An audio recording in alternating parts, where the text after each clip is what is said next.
Muchas veces se ha caricaturizado a la Federación Anarquista Ibérica como una organización terrorista o como un grupo de radicales que llevó a una deriva violenta a la anarcosindicalista CNT.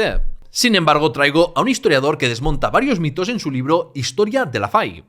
Soy David Cot, presentador de Memorias Hispánicas, y vuelve al programa Julián Vadillo para hablar de grupos de afinidad anarquistas, el binomio CNT-FAI durante la Guerra Civil o los hechos de mayo de 1937. ¡Empezamos! Memorias Hispánicas. ¿Qué son los grupos de afinidad y cómo funcionan en la práctica? Pues un grupo de afinidad anarquista es aquel que se une por las semejanzas ideológicas que tienen sobre la idea sus integrantes. No son grupos de masas, son grupos pequeños, donde es ese grado de pues, su afinidad, su confianza entre ellos mismos, lo que mantiene la unión del grupo. Hay un eje común, es el anarquismo, pero esas personas, sean 4, 6, 10, 12, las que sean, tienen una visión igual o similar de cómo quieren desarrollar su estructura organizativa, su propaganda, sus intereses, etc. Es un grupo ideológico. En ese sentido, para ser parte de un grupo específico anarquista, tienes que ser anarquista. Ahí es que no cabe como en la CNT, es que yo soy trabajador. Ya, pero si no eres anarquista, no puedes pertenecer a ese grupo porque tienes que compartir la ideología. Entonces, los grupos específicos o de afinidad funcionaban así, por esos lazos de unión, de similitud a la hora de entender la ideología. Siempre son grupos pequeñitos, ¿eh? Bueno, depende, puede haber más grandes, pero durante la República hubo grupos de afinidad que tenían cientos de personas, ¿no? Pero no es una organización, pero no van a ser un grupo de 10.000 personas. Es imposible. ¿En qué se diferencian los grupos de afinidad de los grupos de acción? Porque en esto hay como un poco de confusión, ¿no? Sí, el grupo de afinidad es un grupo ideológico. Es un grupo que trabaja la propaganda. Es un grupo que trabaja la extensión de las ideas anarquistas, que edita periódicos, que edita libros, que agita las conciencias. Es lo que decía Malatesta. Malatesta decía, la capacidad del anarquismo es agitar y organizar. Eso es lo que hace un grupo de afinidad. El grupo de acción no tiene por qué tener una afinidad ideológica. El grupo de acción se une por acciones concretas en momentos históricos concretos. Por ejemplo, los solidarios o el grupo de acción de Juan García Oliver y de Durruti durante el pistolerismo patronal están unidos porque hay un ataque por parte de la patronal a esos trabajadores, pero no tienen por qué tener una similitud ideológica o una misma forma de entender el movimiento anarquista ideológico. O Sandoval tenía en Madrid un grupo de acción que se dedicaba, por ejemplo, a atracar. Pues ese grupo muchas veces era repudiado por el resto de grupos de afinidad porque decía que eso no correspondía a los intereses o las ideas de los anarquistas, ¿no? Entonces, claro que hay una diferencia. El primero es más ideológico, más político, y el segundo, digamos, puede ser más estructural de objetivos concretos. La FAI se fundó, la Federación Anarquista Ibérica se fundó en 1927, en plena dictadura de Miguel Primo de Rivera, que se encargó pues, de reprimir y llevar a la clandestinidad el movimiento libertario, mientras que, por ejemplo, el PSOE y UGT no tenían problemas en colaborar, en participar en el Estado autoritario. Esto ya lo comentamos en la entrevista con la CNT, sobre la CNT. También el anarquismo estaba en horas bajas, ¿no? A nivel internacional. Así que la pregunta es, ¿con qué propósitos se fundó la FAI?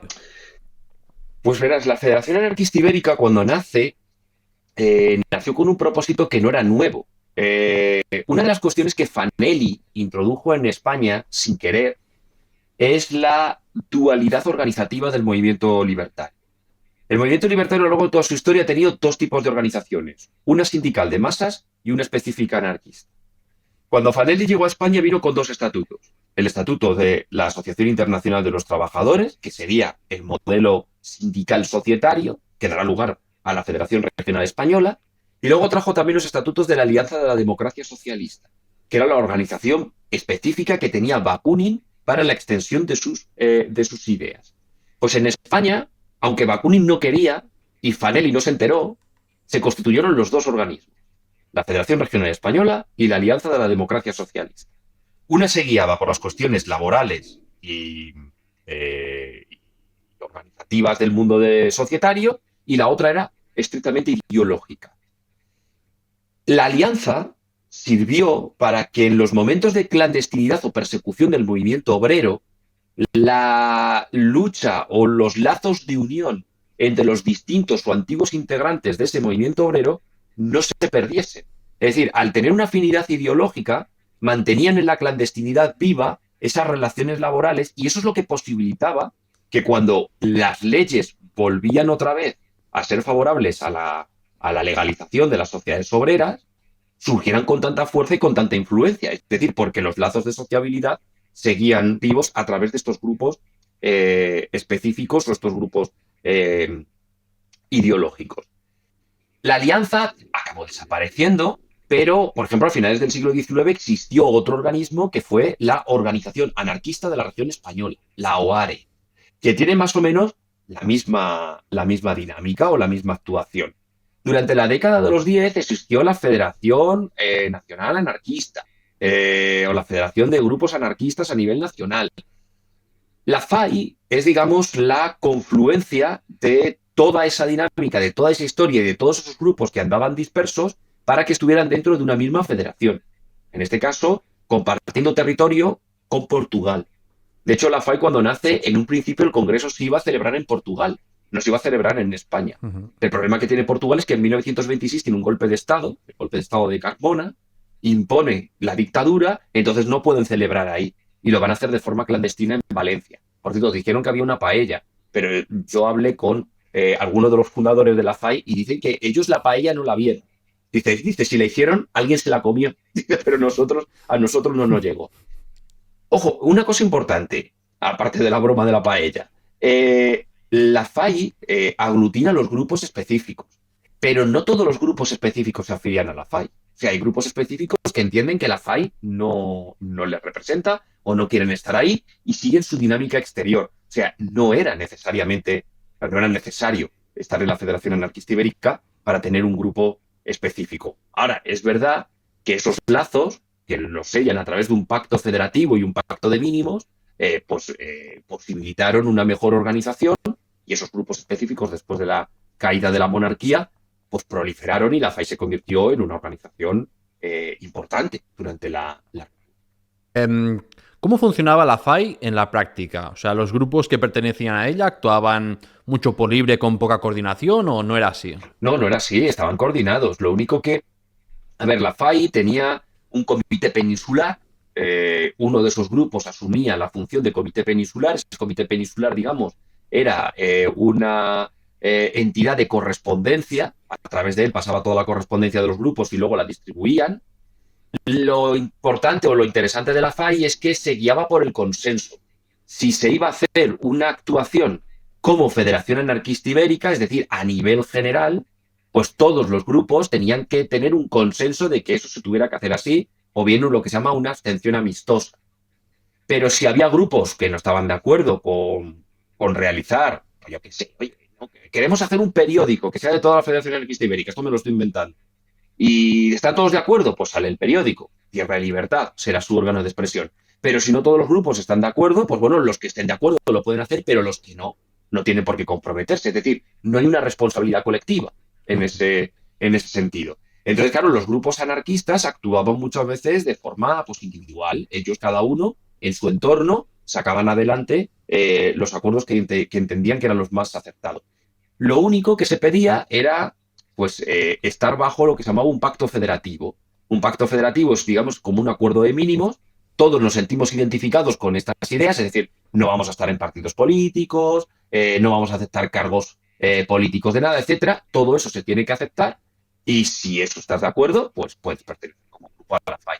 Ahora, que luego también había individualidades, no solo grupos, podía haber individualidades, personas individualmente que se adherían a la Federación Anarquista Ibérica. Ahora, si luego podían sacar acuerdos en consenso, maravilloso. ¿Que no podían sacar acuerdos en consenso? Pues no pasaba nada. Eso no impedía que el grupo que lo proponía sí lo pudiera hacer en su zona de influencia.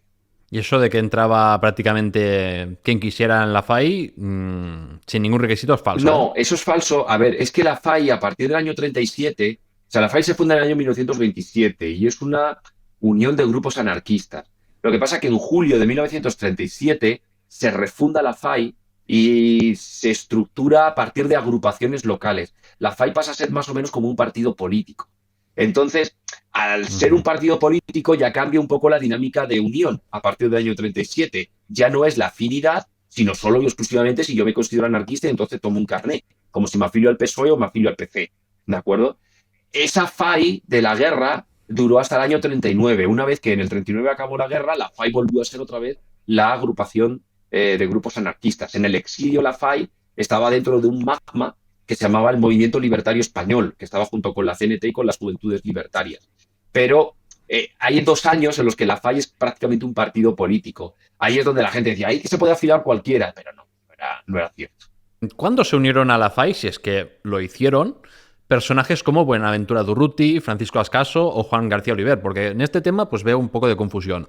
¿Y a qué te refieres cuando dices que algunos han hablado de la existencia de una super FAI? Sí. Ellos entraron muy tarde a la FAI. La FAI. Los fundadores de la FAI son otros. Los fundadores de la FAI son Melchor Rodríguez, la FAI la funda Salvador Cremades, la FAI la funda Manuel Buenacasa, la funda Mauro Bajatierra, esos son los Progreso Fernández, esos son los fundadores de la FAI, Miguel González Inestal, todo eso es la FAI. Eh, Durruti, Ascaso, García Oliver, ellos tenían su grupo de afinidad, el suyo propio, que en el año 31 no están en la FAI. Lo que pasa es que la FAI se va a convertir como en un chivo expiatorio o en digamos, un grupo ficticio de presión, sobre todo en el debate que van a tener con los treintistas. Cuando el treintismo empieza a tener fuerza, Ángel Pestaña, Peiró, etcétera, sobre todo Pestaña, van a acusar a la FAI de intentar manipular a la CNT. Eso no es verdad, porque es imposible que la FAI manipulase nada. Entonces es cuando las voces de García Oliver, Federica Montseny, Durruti, sobre todo García Oliver, de acuerdo, que son las más díscolas respecto a este treintismo, van a decir, eso es la FAI la que lo está haciendo. Esa no era la FAI. De hecho, la FAI, García Oliver está en contra de las federaciones nacionales de industria. Y sin embargo, los sindicatos de la CNT, donde hay más participación de faístas, votaron a favor de las federaciones nacionales de industria. Es decir, hay una diferenciación entre unos y otros. Lo que se denomina como super FAI son aquellos personajes que, no siendo de la FAI, parece que toman la antorcha de la FAI. De hecho, si has leído El eco de los pasos, García Oliver en un momento dado dice que, bueno, los de la FAI eran un grupo de personas que lo único que hacían era leer un periódico y un libro y luego te lo regalaban. O sea, tiene incluso unas palabras despectivas hacia la FAI en el año 31, ¿no? Por eso hay como una FAI mitificada que no existía, que era la de todos estos que eran críticos con las posiciones del treintismo, y luego está la FAI, la Federación Anarquista Ibérica, que era la federación de grupos cuyos nombres evidentemente son muy diferentes. Me has preguntado también Durruti, Ascaso y todos estos. eh, Algunos de ellos entran en el 34, en la FAI, y otros ya incluso en el 36 entran en la Federación Anarquista Ibérica, mucho más tarde. ¿Por qué resulta difícil estudiar la historia de la FAI? Porque al ser una organización alegal, por decirlo de alguna manera, el rastro documental es más complicado que el de la CNT. Hay un archivo del Comité Peninsular de la FAI y ahí es fácil seguir esta dinámica, pero claro, la actividad de los grupos anarquistas, sus reuniones, sus debates, es mucho más difícil de seguir porque han dejado menos rastro documental. ¿Cómo lo hacemos? Bueno, hay cosas que se han dejado y evidentemente se rescatan. Hay archivos de las reuniones peninsulares donde puedes ver cuál es la posición de cada grupo, y también la prensa. La prensa anarquista te da esas pistas, o incluso la prensa no anarquista, en el que hablan de determinadas cuestiones, entonces tú ya lo puedes asimilar. Ah, pues mira, aquí puede existir o puede que existiese un grupo anarquista. Pero claro, es más difícil de rastrear o es más difícil de hacer también porque hay una dispersión de archivos, ¿eh? En España está el archivo del Comité Peninsular de la FAI, pero luego hay archivos de la FAI que están en el archivo histórico de la CNT, hay archivos de la FAI que están en archivos particulares en Ámsterdam, en el archivo del Centro Documental de la Memoria Histórica, está todo como mucho más disperso. Entonces, reunirlo es más complicado. Ahora vayamos a una cuestión muy importante que ya has adelantado un poco, y es que muchas veces la historiografía ha presentado a la FAI como una organización que controló y radicalizó a la CNT. ¿De dónde surge esta idea? ¿Por qué se trata de un mito? ¿Y por qué se ha perpetuado tanto en el tiempo? La idea surge sobre todo a partir del año 31-32 en el debate que existe dentro de la CNT entre los sectores más anarquistas y los sectores más sindicalistas que representaría el treintismo. Ahí el treintismo acusará al sector más anarquista de ser faísta, o sea, le pone el calificativo de faísta, y va a decir que es la FAI la que está mediatizando los acuerdos de la CNT. Ahí está el origen. Hablan de una FAI que, digamos, es un grupo de presión dentro de la CNT. Claro, aquí la respuesta sería sencilla, es, bueno, la FAI a lo mejor podría ser un grupo de presión en algunos sindicatos, pero el treintismo también lo era, porque había sindicatos donde estos sindicatos de oposición o estos sindicalistas eran mayoritarios y también presionan o mediatizan los acuerdos de esas federaciones dentro de la CNT. O sea, en principio todo esto es un debate interno de la CNT. Ahora, ¿por qué esto hace fortuna? Hombre, porque es mucho más fácil decir que un error está motivado por un grupo de radicales anarquistas que condujeron a la CNT al desastre. ¿De acuerdo? Ahora, eso cae por su propio peso cuando tú ves las actas y las dinámicas y los acuerdos que la FAI desarrollaba. La FAI hablaba de la CNT, sí, pero yo soy de la opinión contraria. Yo creo que no es la CNT, la FAI quien domina la CNT o establece un control sobre la CNT. Es más bien lo contrario. Al final, los debates que hay en los sindicatos de la CNT se llevan a los grupos anarquistas y al final los grupos anarquistas empiezan a hablar de cosas que no son específicamente anarquistas, sino que son sindicales.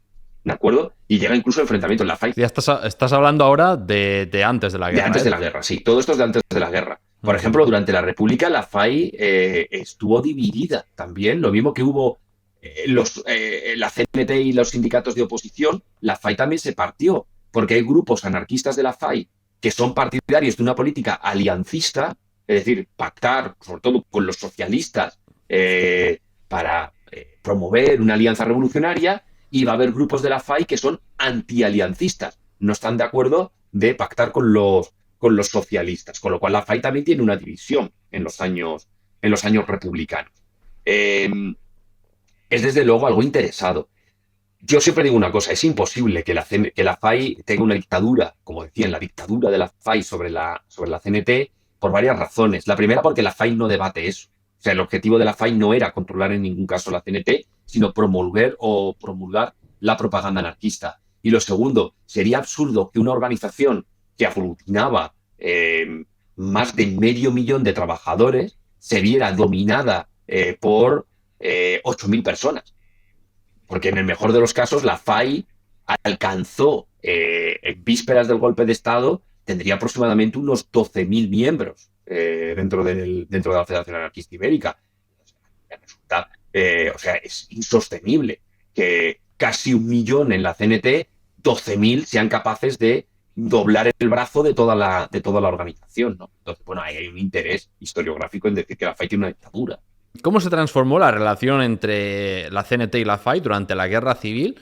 ¿Y por qué la FAI terminó subordinada al sindicato? O sea, ¿simplemente es una cuestión de número de afiliados? Porque, como has dicho, pues la FAI era mucho más pequeña.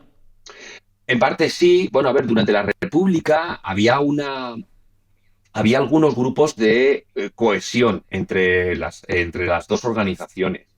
Estaban los llamados comités revolucionarios, estaba la trabazón que existía, por ejemplo, en los comités pro-presos, donde participan ambas, y también, por ejemplo, en algunos lugares, los grupos de defensa confederal, que eran grupos aprobados por la CNT para presionar en acción directa contra la patronal, en algunos de esos grupos de defensa confederal, en algunos lugares, le dieron entrada también a la FAI, a algunos integrantes de la FAI. O sea, la colaboración venía de atrás. En otros no, y de hecho la FAI se mosquea cuando no les dan paso, no les dan protagonismo en algunos de esos grupos se mosquea de decir, oye, nosotros queremos participar, vale, pero es que no es necesario que la FAI esté aquí. Claro, durante la guerra, la FAI al final lo que hace a partir del año 37 es convertirse prácticamente en un partido político y las decisiones de lo que se va a adoptar con la República, con el ejército, etcétera, corresponde a la CNT. Y es la CNT la que toma las decisiones. Es verdad que en un momento dado la FAI va a empezar a separarse de lo que la CNT dice, porque no está de acuerdo. El entonces secretario de la FAI, José Grunfeld, afeó en más de una ocasión acuerdos o disposiciones que la CNT, sobre todo el Comité Nacional de Mariano Rodríguez Vázquez, va a tener. Entonces va a haber algún enfrentamiento. Pero evidentemente es que la casa común, lo que marcaba los pasos, era la CNT, que era la que tenía la representación gubernamental, la que tenía la representación municipal, la que tenía la representación en los ejércitos y en todos estos sitios. Entonces, claro, la FAI al final se empieza a difuminar. ¿Cómo interpretas los hechos de mayo de 1937 y ese cambio organizativo que has mencionado de que la FAI pasase de una estructura basada en grupos de afinidad por una de carácter territorial? Bueno, los hechos de mayo del 37 es lo que yo llamo un putsch. En mayo del 37 lo que se va a dirimir es quién es en realidad quién tiene el poder en la retaguardia republicana. Y ahí hay dos actores que son fundamentales. Uno es la CNT, el anarquismo, y otro es el Partido Comunista. En este caso, en su rama catalana, que es el PSUC, el Partido Socialista Unificado de Cataluña. Ahí lo que se está dirimiendo en mayo del 37 es quién controla la retaguardia, quién tiene el verdadero control sobre determinadas cuestiones y quién tiene que controlar el movimiento obrero. El Partido Comunista, desde la primavera del 36, con la victoria del Frente Popular, ha sido un partido que ha logrado, de forma muy dinámica, cooptar algunos sectores laborales y sociales que hasta ese momento se le negaban. Todo el movimiento republicano, burgués, moderado, se va a sentir identificado con el Partido Comunista por su discurso. El Partido Comunista centra su discurso, se aleja de lo que es como el partido del orden. El partido del orden, efectivamente, se convierte como el partido del orden. Entonces, claro, hay clases sociales que se sienten identificadas con ese discurso. El Partido Socialista está dividido, entonces algunos sectores del Partido Socialista también van a ser atraídos por el Partido Comunista. En el caso de las juventudes es llamativo porque se van a fusionar y nacerán las juventudes socialistas unificadas, y en algún caso algunos sectores del Partido Socialista se sienten persuadidos también por el Partido Comunista. Entonces, si el Partido Comunista ha captado el poder de los republicanos y ha cooptado el poder de los socialistas, o de parte de los socialistas, solo le queda el movimiento sindical, donde el Partido Comunista se ha estrellado desde su fundación. No ha logrado articular un sindicato de carácter comunista. Intentó controlar la CNT y no pudo, intentó controlar la UGT y no pudo, creó sindicatos propios y no pudieron. Entonces, el debate, el control por el movimiento obrero es lo que se está dirimiendo en mayo del 37. El resultado de ese putsch, y ahora si quieres te hablo un poco del POUM porque es el otro actor que anda por ahí, pero que no responde a los mismos criterios que la CNT. El resultado del putsch de 1937 es que, al final, el protagonismo obrerista o el protagonismo político que la clase trabajadora había tenido a través de los sindicatos va a pasar automáticamente a los partidos políticos. Son los partidos políticos los que se hacen con ese control. Es decir, el putsch lo pierde la CNT. Pierde. O sea, la derrota de los sindicatos, básicamente. Eso es, el movimiento obrero, aunque la CNT sigue siendo el sindicato mayoritario, sigue siendo la organización que más afiliados tiene, pero su capacidad de decisión se ha visto mermada. De hecho, se ven fuera del gobierno. ¿De acuerdo? El POUM, que anda por ahí, el POUM responde a otra cosa. El POUM es verdad que tiene, en algunas cosas, tiene una convergencia con la CNT, hay cosas en las que coinciden, sobre todo en cuestiones revolucionarias, de finalidades, etcétera. No en todo, porque es un partido vanguardista marxista, pero sí tienen similitudes en algunas cosas. Pero el conflicto, la querella que tiene el PC con el POUM corresponde a un contexto internacional. Ese es el contexto internacional de la lucha de Stalin contra los opositores al stalinismo. El POUM no es trotskista, pero se le acusa de trotskista. porque su líder, Andreu Nin, había sido trotskista en su momento y de hecho los comunistas se cargan a Nin después de todo eso, ¿no? Claro, esto hace replantear a la FAI, esa pérdida de hegemonía, hace replantear a la FAI si el modelo de grupo de afinidad es el más indicado para responder a este nuevo escenario donde los partidos políticos son los que están cooptando la atención o tienen el protagonismo político. Por eso se reconvierte en una agrupación territorial y cambia un poco su estructura. Bueno, un poco no, cambia completamente su estructura política, ¿no? Ahí es donde se tiene que entender este hecho. Pero es un putsch. El putsch de mayo del 37 luego lo continuaron en Aragón. La disolución del Consejo de Aragón de Joaquín Ascaso formaría parte también de toda esa dinámica. Ojo que hay que ser también justos a la verdad, es un fuego cruzado, porque la CNT y la FAI también le intentan dar el poderío al Partido Comunista y de hecho lo van a conseguir a final de la guerra en algunas cuestiones como por ejemplo el comisariado de guerra. La CNT le disputa el control del comisariado de guerra al PC y al final de la guerra hay más comisarios anarquistas que comunistas. Con lo cual están en una pugna permanente entre unos y otros. Y aparte de tus obras, ¿qué libros y autores recomendarías para quien quiera pues, conocer mejor la historia del anarquismo español y de la Revolución Social de 1936? Hombre, yo, fíjate lo que son las cosas que yo, por ejemplo, mis libros nunca los pongo en la bibliografía orientativa, ¿no? O sea, no sé, me parece feo decirle a la gente que se compre mis libros directamente en clase. Eh, a ver, pues yo creo, a mí, Juan Gómez Casas, por ejemplo, para hablar de la FAI, es un libro muy, muy acertado, su historia de la FAI, también su historia del anarcosindicalismo español. Además, Juan Gómez Casas pertenecería, y yo lo engazaría, con toda esa tradición de historiadores obreros que hacen historia para obreros y lo hacen desde un punto de vista obrero.